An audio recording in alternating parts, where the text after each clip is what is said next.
السلام عليكم ورحمة الله وبركاته أبناء وبنات الطلاب في كل مكان وكل محبين تعلم اللغة الإنجليزية. أهلا بكم من جديد في حلقة تعلم اللغة الإنجليزية المستوى الأول، الحلقة السادسة. النهاردة مع بعض هنتعلم حاجة جديدة. تمام، تعال نشوفها بعد ما نقول يلا بينا. اهلا بكم حبايبي وابنائي في كل مكان. النهارده ان شاء الله هنتعلم حاجه جديده تمام في اللغه الانجليزيه، حاجه كده اسمها، تعال نشوف مع بعض يلا، اسمها verb to have. verb to have. ايه حكايه have دي كمان؟ فاكرين قصه العم بي وابنائه الثلاثه؟ تعال نشوف العم have النهارده ايه وضعه. have بمعنى يمتلك. have. بص كده، have بمعنى يمتلك او عنده. العم have هنا هيحكي لنا قصته النهارده، تعال نشوفها مع بعض. بص كده، have بيقول لي ايه؟ بيقول لي انا have بمعنى امتلك. انا have بمعنى امتلك. طب يا have ليك شروط ولا ليك شروط؟ قال لي لا ليا شروط طبعا. ايه شروطك؟ قال لي انا مش باجي مع اي حد، انا باجي مع ناس معينه، يعني ضمائر معينه. زي مين يا have؟ قال لي باجي مع I. تمام، بس يا لا. قال له تاني مين تاني؟ قال لي باجي مع وي. بس يا هاف؟ قال لي لا وباجي مع زي. طب مين تاني؟ قال لي برضو باجي مع يو. طب بتيجي مع حد تاني؟ قال لي ايوه طبعا، اي اسم جمع. يبقى هاف عندي هنا بيجي مع اي، بيجي مع وي، بيجي مع زي، بيجي مع يو، واي اسم جمع. اي اسم جمع بمعنى امتلك. زي مثلا لو انا قلت I have a cat، أنا أمتلك قطة. I have a cat. تمام، ما تنساش طبعا الاسم قدامه ده نكر عشان هو إيه؟ مفرد. ممكن أقول مثلا you have مثلا a white. تمام، أوايت إيه؟ أوايت بين مثلا قلم أبيض. تمام، أهو في الصفة شايفينها. فاكرين الصفة بتاعتنا سبقتها أداة النكرة، خلي بالك إحنا قلنا قبل كده الصفة لما بتيجي مع الاسم أداة النكرة توضع قبل الصفة. تمام، لو أنت متذكر الكلام ده في حالة إن يكون إيه؟ الاسم عندي مفرد. ممكن مثلا نقول we have a home، نحن نمتلك منزل. تمام مثلا. تمام، ممكن أقول ايه تاني؟ اقول إيه؟ زي مثلا زي have مثلا هم يمتلكوا ايه؟ مثلا يمتلكوا كار يا سيدي. يلا they have a car، هم يمتلكوا سيارة. تذكر أداة النكرة اللي احنا بنحطها قدام أي اسم. they have a car. يبقى إذا عندي have بمعنى يمتلك، زي ما قلت لك بيجي مع I، بيجي مع we، بيجي مع زي، بيجي مع you، وأي اسم جمع. مثلا ممكن أقول برضه the boys الأولاد have a book، يمتلكون كتاب، أو books مثلا يمتلكون كتب. تمام، يبقى هنا have أو العم have بيقول لي أنا باجي مع الضمائر بتاعتنا اللي قلنا عليها من شوية. طب يا have، طب وباقي الضمائر، ما أنا عندي لسه في ضمائر تاني اللي هي he وشي وات وأي اسم مفرد. يا ترى ياخدوا مين؟ قال لي بص دول أنا هبعت لك أخويا التاني. تمام، مين اخوك التاني؟ قال لي هاز. اخويا هاز بمعنى يمتلك، برضه بمعنى يمتلك، نفس المعنى. طب هاز ده هياخد مين؟ قال لي هياخد هي، وهياخد شي، وهياخد ات، واي اسم مفرد اهو. يبقى هاز عندي هياخد هي وشي وات، هي وشي وات، واي اسم مفرد. يعني مثلا ممكن اقول مثال مثلا it has، مثلا it has دي حاجة لغير العاقل، أقول لها إيه؟ مثلا هنتكلم عن الزرافة it has a long، بلاش الزرافة أي حاجة تاني، a long tail. تمام، هو أو هي لديها ذيل طويل. تمام، برافو. الصفة هنا عندي قبل الموصوف وأداة النكرة تسبق إيه؟ الصفة. يبقى it has a long tail، هو لديه ذيل طويل مثلا، وليكن برضه الكلب مثلا. تمام، أو الحصان أو أيا كان. ماشي. تمام، ممكن أقول he has a pen، هو يمتلك قلم مثلا أهو. أو she مثلا she has a dress. هي تمتلك فستان أو نايس دريس، فستان جميل، خليها نايس دريس. إيه رأيكم؟ تمام، عشان إيه؟ نعبر عن شعورنا يعني. تمام، أو امتنان أهو. نايس دريس، باردون. تمام. she has a nice dress. دي هنا كلمة لطيف، وادي الفستان، طبعا نايس صفة، وقدامها أداة إيه؟ النكرة. تمام. طيب يبقى أنا كده عندي العم have وأخوه has. have وhas الاتنين بمعنى يمتلك. الاتنين بمعنى إيه؟ يمتلك. have عندي بتاخد I we ويو وزي وأي اسم جمع. أما has بتاخد he وشي وإت وأي اسم مفرد.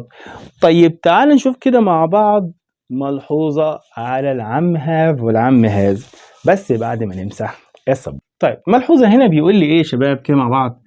في ملحوظة مهمة جدا جدا جدا، بيقول لي ايه؟ في حالة مثلا، في حالة الحديث عن العمر، لما انا عايز اقول العمر مثلا اتكلم عن سني، بيقول لي هنا نستخدم العم بي.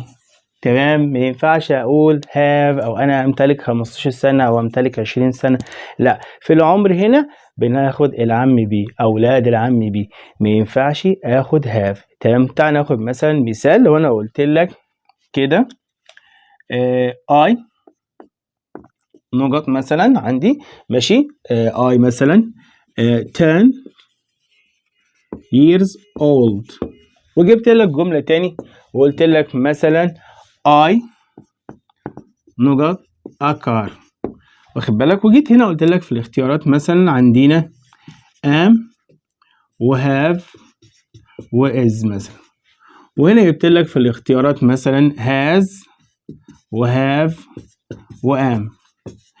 طيب احنا في الجملة الأولانية بنتكلم على العمر. طب أنا قلت لك من شوية في حالة نتكلم عن العمر بستخدم verb to be أو العم بي، أبناء العم بي. هنا I هتاخد إيه؟ تمام. مين من أبناء العم بي عندي هنا؟ am وis. يا ترى مين يمشي مع I؟ أكيد طبعا am. تبقى I am 10 years old، أنا عندي 10 سنين. طيب هنا بتقول لي أنا نقط سيارة. تمام، مش هقول أكون. تمام، مستحيل. لا، أنا أمتلك. طب أنا عندي هنا I، يبقى هنا بلعب مع have وhas، العم have وأخوه has. يا ترى هنا I هتاخد have ولا has؟ نتذكر مع بعض من شوية قلنا إن have هي من الناس اللي بتاخد مين؟ يبقى هنا هاخد am وهنا have، يبقى I have a car I am 10 years old. في حالة الحديث عن العمر أنا هستخدم الverb to be أو أولاد العم بي. في حالة الحديث عن الملكية لأي شيء هستخدم have وhas على حسب الضمير بتاعي. طيب هنا في نقطة مهمة. تمام، بيقول لي في حالة النفي، لو أنا حبيت أنفي، تعالى نمسح الأول. بيقول لي هنا في حالة النفي، يعني أنا حبيت أنفي الفعل have أو has، يا ترى هستخدم not زي ما كنت أستخدمها مع أبناء العم بي ولا إيه بالظبط؟ قال لي لأ، تعالى هنحكي مع بعض كده ونفهم إزاي بننفي have أو has. نقسم السبورة نصين، أدي عندنا have وأدي عندنا has.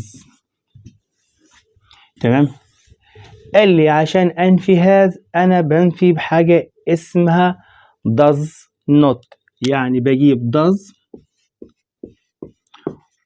not أو not زي ما احنا عارفين بنختصرها doesn't أو does not. تمام، دي في حالة إن أنا حبيت أنفي has. إيه قصة doesn't أو does not دي؟ هنحكي عليها بعدين لما نتقدم شوية في المستوى، بس أنت احفظها كده معايا دلوقتي. مثلا لو أنا سألتك كده قلت لك he has a cat، هو يمتلك قط، هو يمتلك قط، وانا عايز انفيها، عايز اقول هو لا يمتلك قط. قال لي هتقول كده he doesn't، هو لا يمتلك قط، أداة النكرة. ما تنساش يا مستر، ما نسيتش حبيبي. تمام، يبقى he doesn't has a cat، هو لا يمتلك قط. يبقى انا في حالة ان انا بنفي has لازم استخدم مين؟ does not أو doesn't. تمام، في حالة النفي. طب يا ترى لو حبيت أنفي have، قال لي have برضو نفس القصة، بس بدل ما doesn't هنفيها بدون do بس، قال لي لا do not أو don't. تمام أهو don't هي نفسها do كده not. تمام ده في حالة إن أنا أنفي have. لو أنا مثلا قلت لك I have a car، أنا أمتلك سيارة. تمام عايز مثلا حبيت أنفي أقول أنا لا أمتلك سيارة، هقول كده I don't have a car، أنا لا أمتلك سيارة. يبقى أنا لما جيت نفيت عندي have كده استخدمت don't، لما جيت نفيت has استخدمت إيه؟ doesn't. يبقى هنا النفي ب doesn't مع has، وهنا النفي إيه؟ ب don't مع مين؟ مع have. doesn't مع has و don't مع have. علمها أنت بالإس أهو does تمام وهاز. تمام يعني الاثنين مقترنين ببعض. تمام حالة النفي مع هاف وهاز ما تنساهاش، مهم جدا. حالة النفي مع هاف وهاز، هاف بنفيها بدونت وهاز بنفيها بدازنت. نيجي لاخر حاجة عندنا شباب في حلقتنا النهارده وهي النمبرز او الارقام. النمبرز تمام او الارقام. تمام ايه الارقام؟ بسيطة جدا، هي 1 2 3 4. لا طبعا تعالى هنحكي على حاجة تاني. تمام ايه الارقام اللي وضح الحرف؟ الارقام عندي نمبرز. انا لما احب مثلا اسال على العدد هسال بايه يا ترى؟ تمام هسال باداه استفهام حاجه عندي اسمها هاو ميني. هاو ميني معناها كم للعدد او كم عدد. لما احب اسال على حاجه معينه مثلا اقول لك ده كام مثلا منهم. تمام كم سياره تشوفها في الطريق، او كم قلم انت لديك، او كم او كم او كم. تمام مثلا لو قلت لك اهو مثال how